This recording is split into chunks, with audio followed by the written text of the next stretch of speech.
So how significant is this new measure from Beijing?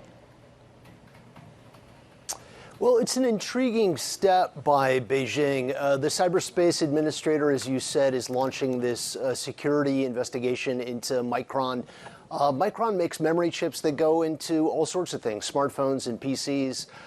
Those are not typically the way that you would be concerned about security. It's a kind of an unusual place to look for security breaches. However, it does come within this broader context of the U.S. and China clashing over technology broadly and semiconductors in particular. In October, the Biden administration imposed a sweeping array of restrictions on China's ability to buy semiconductor equipment from the United States. It's also been able to get its allies, the Netherlands and Japan, on board with these restrictions. So this looks like a little bit of a pushback that China is signaling that it has the opportunity to retaliate in some ways against American companies in this context.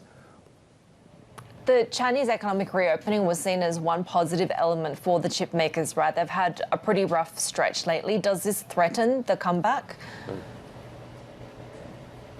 Well, you're exactly right. The memory chip market has been going through a very rough few months where prices have contracted. You've seen inventories build up across the industry, and there are a lot of concerns that those prices are going to fall. We're going to get Samsung, the biggest memory chip maker, reporting its earnings later on.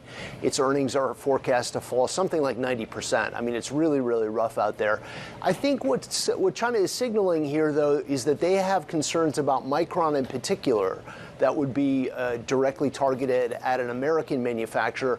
Memory chips are interchangeable, though. So if Chinese companies stop buying from Micron, they would be able to turn to some alternatives like Samsung or Hynix in South Korea if they want to be able to get those memory chips. So it may be a signal that they can decrease demand for chips from Micron and shift some of that demand someplace else to other kinds of companies.